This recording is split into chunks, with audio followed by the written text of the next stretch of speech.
आदाब, मुंसिफ टीवी में आपका इस्तकबाल है और आप देख रहे हैं महाराष्ट्र न्यूज। पहले हेडलाइंस। हिंदुस्तानी खलाबाज ग्रुप कैप्टन शुभांशु शुक्ला की बैनुल-अक़वामी खलाई स्टेशन से जमीन पर वापसी, हिंदुस्तान के लिए फख्र का मौका।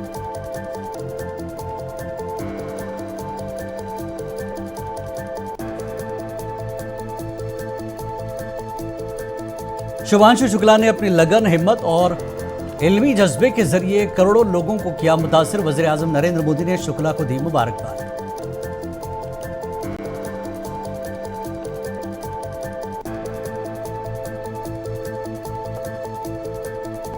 जोश नाकाबिले बयान और हमें अपने बेटे पर है बहुत फख्र, शुभांशु शुक्ला के वालिदैन ने किया खुशी का इजहार।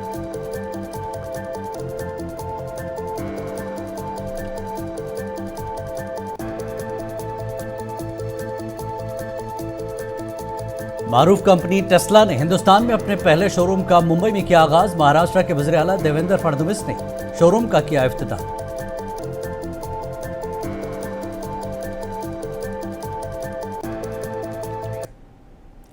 और खबर तफसील से, हिंदुस्तानी खलाबाज ग्रुप कैप्टन शुभांशु शुक्ला की जमीन पर वापसी हो गई है। शुक्ला ने 18 दिन इंटरनेशनल स्पेस स्टेशन पर गुजारे हैं।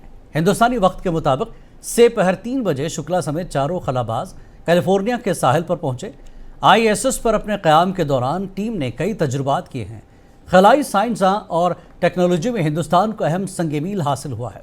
वज़ीर आज़म नरेंद्र मोदी ने शुक्ला की वापसी पर खुशी का इजहार किया। PM मोदी ने कहा कि शुक्ला खला में अपने तारीखी मिशन से ज़मीन पर वापस आए हैं। उन्होंने कहा कि शुक्ला ने अपनी लगन, हिम्मत और इल्मी जज्बे के ज़रिए करोड़ों लोगों को मुतासिर किया। शुक्ला के इस तारीखी मिशन पर करोड़ों हिंदुस्तानियों में खुशी की लहर दौड़ गई है।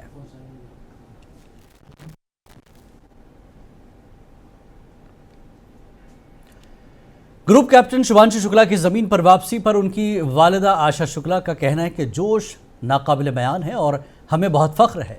पहले हमें खौफ भी था। उन्होंने कहा कि आने वाली नस्ल को भी हौसला लेना चाहिए और आगे बढ़ना चाहिए।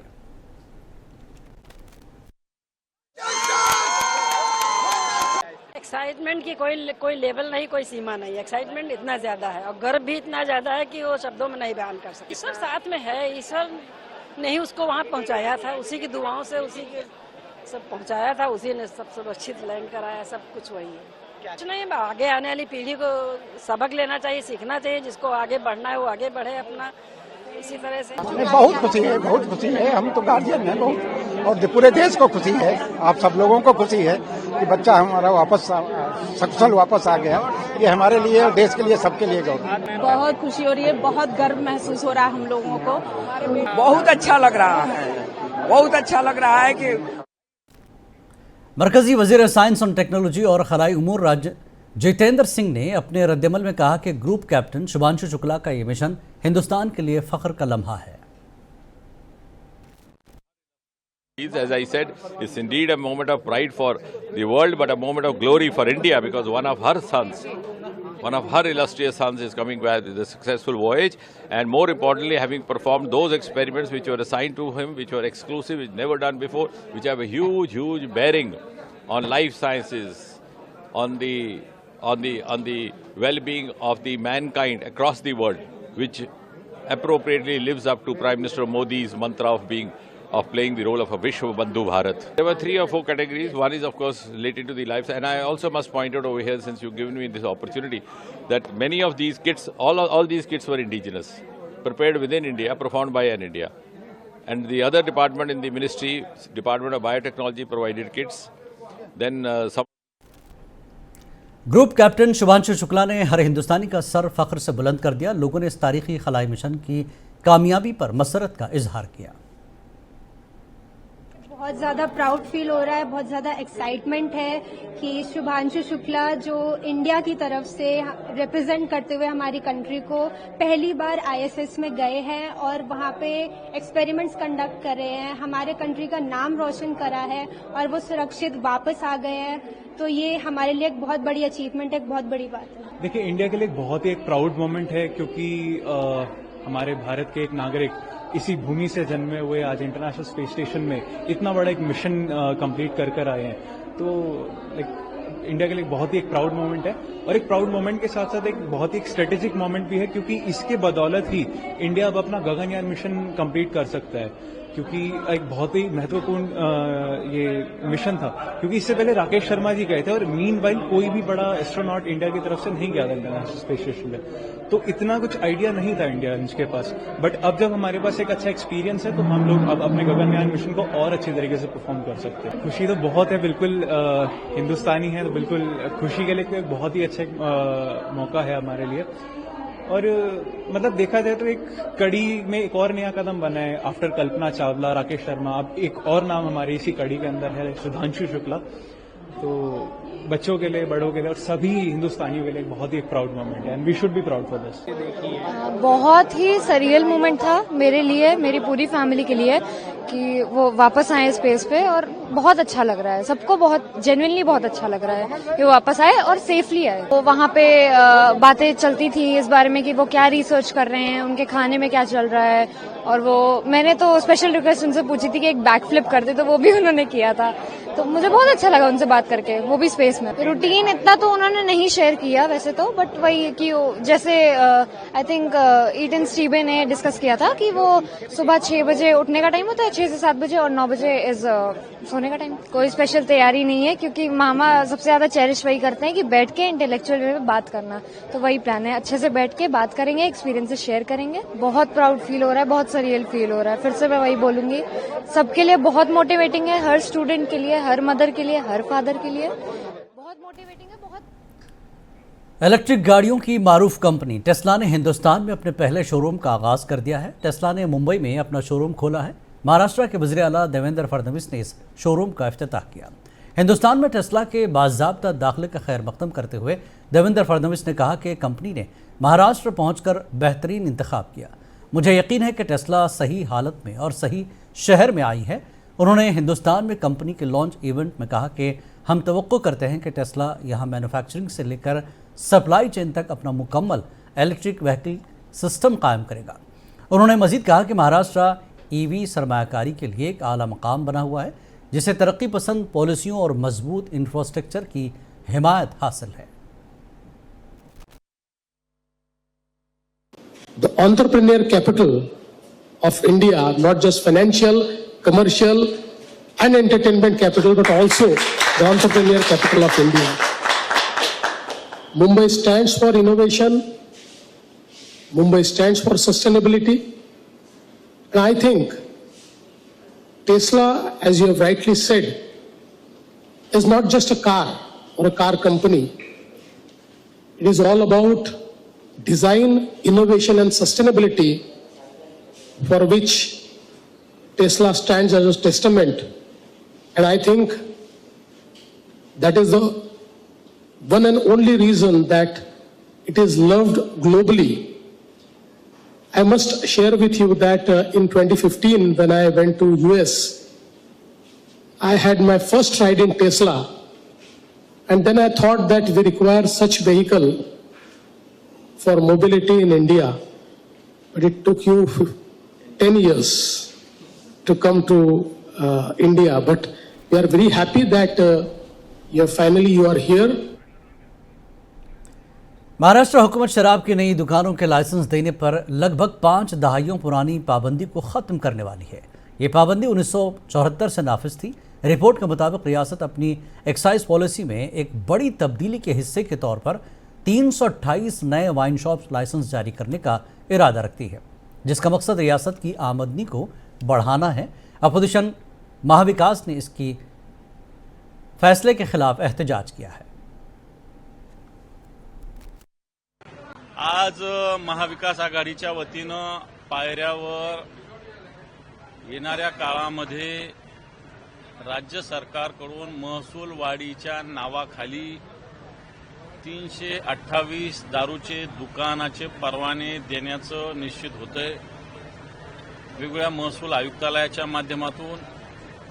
आणि खरं सांगायचं तर महाविकास आघाडीच्या आमदारांनाच हे दारूचे दुकान वाटायचे आहे, अशा प्रकारची सर्व त्या डिपार्टमेंटमध्ये महायुतीच्या आमदारांनाच हे दारूचे दुकान वाटायचे आहे, अशा पद्धतीनं कांग्रेस के रुकन असेंबली असलम शेख ने असेंबली में हाल ही में मंजूर करदा सिक्योरिटी कानून पर तबसरा करते हुए कहा कि हुकूमत दावा कर रही है कि नक्सलिज्म खत्म हो रहा है, तो फिर क्यों ये कानून लाया गया। वहीं कांग्रेस के एक और रुकन असेंबली अमीन पटेल ने कहा कि हुकूमत तरक्की के एजेंडे पर बात करने के बजाय मुतनाज़ा मौज़ूआत पर बात कर रही है।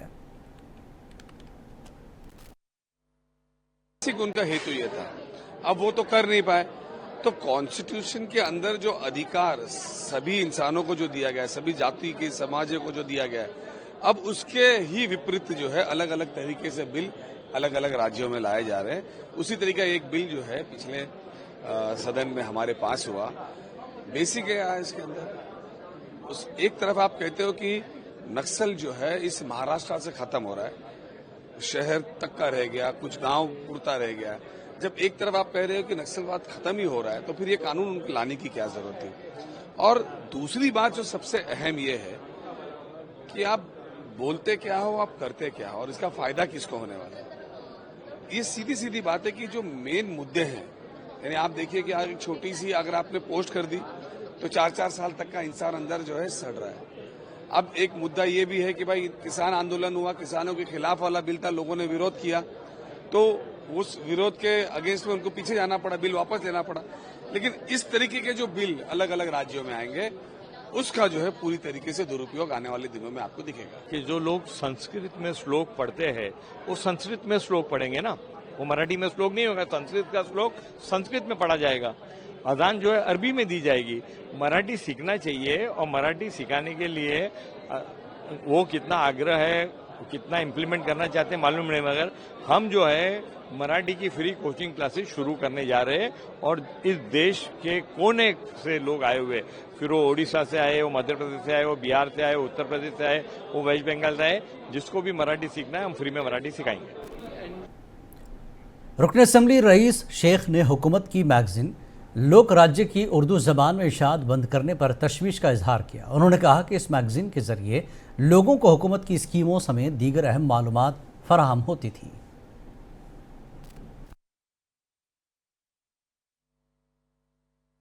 ये सरकार एक मैगजीन निकालती है, उसका नाम है लोक राज्य। 1947 में सरकार ने ये लोक राज्य शुरू किया। उद्देश्य क्या होता है, सरकार की योजनाएं, सरकार की भूमिका लोगों तक पहुंचे। ये मैगजीन हिंदी, मराठी, उर्दू, गुजराती, इंग्लिश में निकलती थी, लेकिन 20 में उर्दू जो है बंद कर दी गई। मेरा यही निवेदन है कि उर्दू को शुरू करें। 75 लाख लोग उर्दू बोलते हैं, तो लोगों तक सरकार की योजनाएं जाएंगी ना। इसमें रईस शेख के बारे में या समाजवादी पार्टी के बारे में कुछ नहीं है। जो योजनाएं हैं, प्रोग्राम्स हैं, वो लोगों तक पहुंचना चाहिए। और ये सत्य है कि महाराष्ट्र में 75 लाख लोग उर्दू बोलते हैं, उर्दू स्कूल्स हैं, कॉलेजेस हैं, तो मेरा यही निवेदन है कि इसको चालू करें। देखिए, कोई विवाद नहीं है। मराठी के बारे में हमारी भूमिका एकदम क्लियर है। मराठी सबको आनी चाहिए, मराठी बोलनी चाहिए, मराठी बोलने का प्रयत्न करना चाहिए, सीखने का प्रयत्न करना चाहिए। महाराष्ट्र में जो भी रहता है उसको मराठी आनी चाहिए। उसके लिए सरकार ने योजना बनानी चाहिए, उसके लिए क्रैश कोर्सेज बनाना चाहिए। ये जो मैं कह रहा हूँ, ये एक सत्य बात कह रहा हूँ कि भाषा उर्दू भी यहाँ रहती है। उर्दू भी महाराष्ट्र की भाषा है, दक्कन की भाषा है, ये कोई विदेशी भाषा नहीं है, ये कोई पाकिस्तान की भाषा नहीं है। उर्दू का जन्म हिंदुस्तान में हुआ, हिंदुस्तानी भाषा है, और बहुत बड़े पैमाने पे महाराष्ट्र में उर्दू बोली जाती है। तालीम वो चिराग है जो इंसान के फिक्र शऊर को रोशन करता है। सोचने की सलाहियत, फैसले की क़ुव्वत और किरदार की तामीर, इन सब में तालीम बुनियादी सुतून का किरदार अदा करती है। पढ़े लिखे अफराद न सिर्फ अपनी ज़िंदगी संवारते हैं, बल्कि पूरी कौम को तरक्की की राह पर गामजन करते हैं। हाल ही में Maharashtra public service commission MPSC के तहत मुनक्किदा अदालती इम्तिहान JMFC के नताइज का ऐलान हुआ, जिसमें 114 तलबा को मजिस्ट्रेट के ओहदे के लिए मुंतखब किया गया।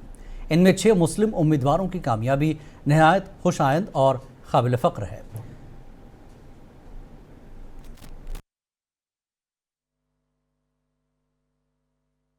और ये मेरा 4th अटेम्प्ट था और मेरा अल्हम्दुलिल्लाह अभी सिलेक्शन हुआ है as a judicial magistrate first class and civil जज जूनियर डिवीज़न बोल के। और मैं ये 7 साल मतलब बहुत मेरे एफ़र्ट्स में गए, मतलब मैं इसका प्रिपरेशन बहुत टाइम से कर रही थी। अल्हम्दुलिल्लाह अभी मेरा सिलेक्शन हुआ है। और मैं अपने लाइफ में 3 रूल्स को बहुत फॉलो करती हूँ, consistency, hard work and honesty. इन सब के दौरान मैं अपने माँ बाप की शुक्रगुजार हूँ, जिन्होंने मुझे हर वक्त मेरी हौसला अफजाई की और मुझे स्टडी में अच्छा हेल्प किया। मेरे फैमिली, मेरे सिस्टर्स और मेरे सीनियर्स, साथ ही मैं एक सोसाइटी को एक मैसेज देना चाहती हूँ कि ये लड़कियों के लिए बहुत अच्छा प्लेटफॉर्म है जुडिशरी। जैसे हम डॉक्टर इंजीनियर करते उसी तरह हम लोग जुडिशरी में भी इंटर कर सकते हैं और यहाँ पे अपना करियर अच्छे से डेवलप कर। इंसानी माशरे में बढ़ती हुई नफरत को ख़त्म करने और आपसी भाईचारा बढ़ाने के लिए ज़रूरी है कि लोग एक दूसरे के मज़हब को समझने की कोशिश करें। इसी मकसद को जहन में रखते हुए अकोला की मोमिनपुरा मस्जिद में राइट वे फाउंडेशन की जानिब से एक मस्जिद तारुफ़ी प्रोग्राम का इनेकाद किया गया, जिसमें शहर के सहाफ़ियों ने खुसूसी तौर पर शिरकत की। सहाफ़ियों ने ऐसे प्रोग्रामों को वक्त की ज़रूरत करार दिया और मुस्तक़बिल में भी ऐसे प्रोग्राम मुनक़्क़िद करने की ख्वाहिश का इजहार किया। आज के प्रोग्राम का जो उद्देश्य है वो सबसे पहली बात तो राष्ट्रीय एकात्मा, कि हमारे राष्ट्र में जो गलत फहमियाँ फैली हुई है, ख़ास करके इस्लाम के ताल्लुक़ से बहुत ज़्यादा गलत फहमियाँ फैलाई हुई है। तो हमारा मकसद ये है कि हर धर्म के लोगों को बुला के मस्जिद परिचय करा के पहले तो गलत फहमी दूर की जाए और ये बताया जाए कि इस्लाम क्या चीज़ है, क्योंकि इस्लाम में कोई ऊंच नीच नहीं है, बल्कि इस्लाम में हर इंसान से मोहब्बत करना सिखाया हुआ है। तो मस्जिद परिचय का ख़ास मकसद ये है कि हमारा आपसी भाईचारा बढ़े। जो समाजों में टेढ़ पैदा हो गई है, जो दूरियां पैदा हो गई है, उस दूरियों को दूर करने के लिए राइट वे की तरफ से मस्जिद परिचय प्रोग्राम है। कुरैश बरादरी जो बरसों से अपने काम में मगन, मेहनत की कमाई से अपनी रोजी रोटी चला रही थी, अब तंग आ चुकी है। जुल्म, नाइंसाफ़ी और नज़रअंदाज किए जाने के ख़िलाफ़ अब वो खामोश नहीं रहेगी। कुरैश बरादरी ने अपने ऊपर होने वाले मजालिम के ख़िलाफ़ कारोबार बंद करने का फ़ैसला किया है। आप देखिए ख़ास रिपोर्ट, हमें दीजिए इजाज़त। आदाब। नांदेड़ में कुरैश बरादरी की एक अहम मुशावरती मीटिंग हुई, जिसमें मौजूद हर शख्स के चेहरे पर संजीदगी थी, मगर दिल में एक अज़्म रोशन था। मीटिंग के दौरान जब हालिया मजालिम और नाइंसाफियों का जिक्र हुआ तो एक फैसला लिया गया कि अब बस 19 जुलाई से गैर मुय्यना मुद्दत तक कारोबार बंद करके एहतजाज किया जाएगा।